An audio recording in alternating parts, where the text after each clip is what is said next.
श्रीमद् भागवत जी के महात्म्य के प्रथम अध्याय के पहले श्लोक में सच्चिदानंद स्वरूप परमात्मा की स्तुति की गई है। नमन किया गया है कि जिसके द्वारा जगत की उत्पत्ति, पालन तथा विनाश आदि हो रहा है तथा जो इस जगत के प्राणियों को उनके जीवन में दैविक तथा भौतिक तपो अर्थात कष्टों से मुक्ति प्रदान कराने वाला है।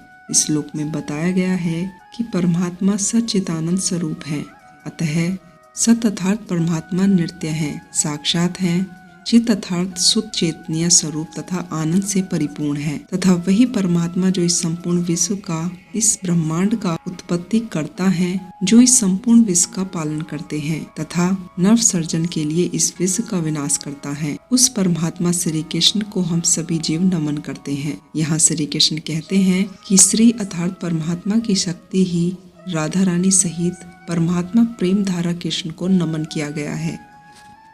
श्रीमद् भागवत जी के महात्म्य के प्रथम अध्याय के द्वितीय श्लोक में व्यास जी के पुत्र श्री सुखदेव मुनि को नमन किया गया है। व्यास जी के पुत्र श्री सुखदेव मुनि का संस्कार नहीं हुआ था तथा उन्हें किसी भी प्रकार के लौकिक जगत के वैदिक अनुष्ठान का अवसर भी नहीं मिला था। उससे पूर्व ही श्री सुखदेव मुनि संन्यास ग्रहण करने के लिए घर से निकल पड़े। इस दृश्य को देख उनके पिता व्यास जी उनकी वराह में व्याकुल होकर उनके पीछे पीछे चल पड़े और उन्हें पुत्र पुत्र कहकर पुकारने लगे। बेटा, कहाँ जा रहे हो? श्री सुखदेव मुनि जन्म से ही आत्मज्ञानी थे, आत्मभाव में निरंतर लीन रहते थे। वो वस्त्र भी धारण नहीं करते थे, वो परमात्मा भाव में तलीन थे। सो उन्होंने पिता की आवाज नहीं सुनी और उनकी तरफ से वृक्षों ने व्यास जी को उत्तर दिया। ऐसे परमात्मा भाव में निरंतर तलीन रहने वाले सुखदेव मुनि को नमन है।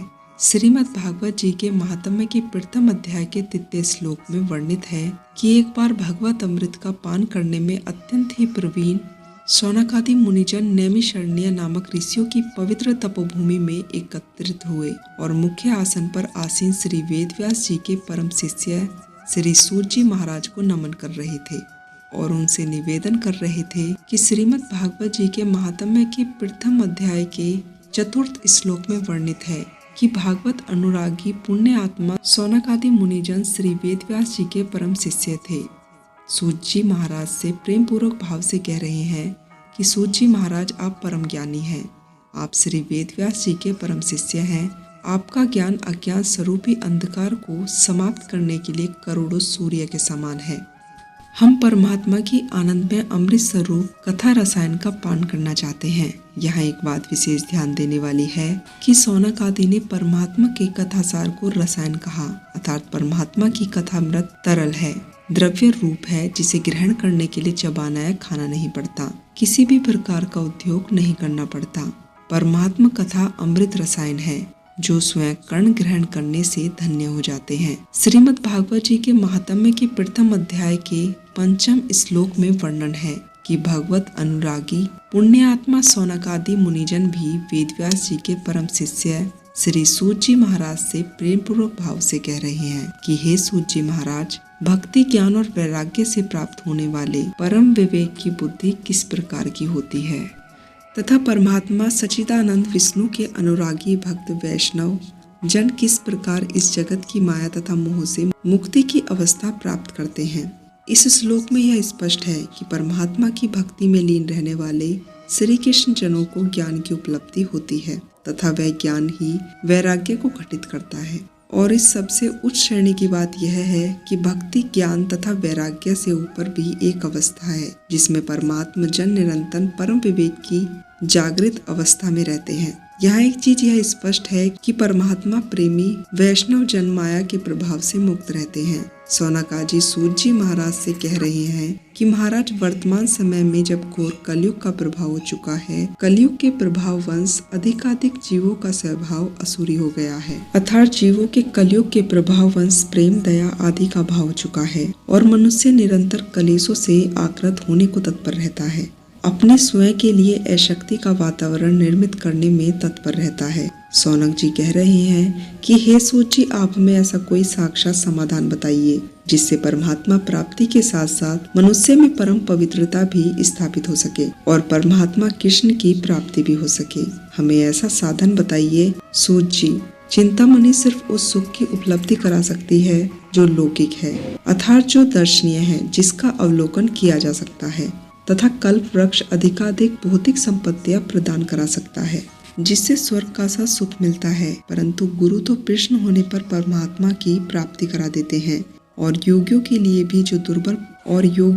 जो दुर्बल परमात्मा का वैकुंठ धाम है उसे शिष्यों को प्रदान कर देते हैं। शौनक आदि ऋषियों के प्रश्न करने के पश्चात सूत जी भी अति प्रश्न भाव से बोले कि हे ऋषियों, आपके हृदय में परमात्मा के लिए जो प्रेम है, भक्ति है, उससे मैं अत्यंत प्रसन्न हूँ।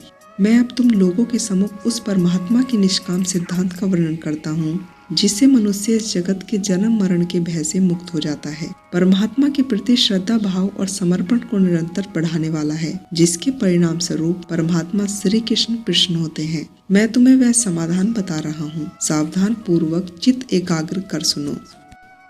श्री सुखदेव मुनि ने श्रीमद् भागवत शास्त्र की जो व्याख्या की है, कथा सुनाई है, वह आज कलयुग में मनुष्य के निरंतर जीवन और मृत्यु के चक्र में होने वाले कष्टों से मुक्ति प्रदान कराने वाली है। मनुष्य के मन की शुद्धि का सर्वोत्तम साधन है यह श्रीमद् भागवत जी की कथा। यह कथा सिर्फ उन मनुष्य को उपलब्ध होती है जिनके जन्म जन्मांतर के पुण्य अर्थात शुभ कर्म उदय होते हैं। सूत जी के कहने का तात्पर्य यह है कि श्रीमद् भागवत जी की कथा परमात्मा की कृपा से ही उपलब्ध होती है। दोस्तों, आपको श्रीमद् भागवत जी के प्रथम कथा का यह अध्याय कैसा लगा? अगर आपको यह जानकारी अच्छी लगी हो तो चैनल से जुड़े रहने के लिए चैनल को सब्सक्राइब करें और मोटिवेट करने के लिए वीडियो को लाइक जरूर करें। तो दोस्तों, मिलती हूँ इसी प्रकार से द्वितीय अध्याय के साथ। तब तक के लिए आप लोग अपना ध्यान रखें, खुश रहें। जय सनातन, जय श्री कृष्ण।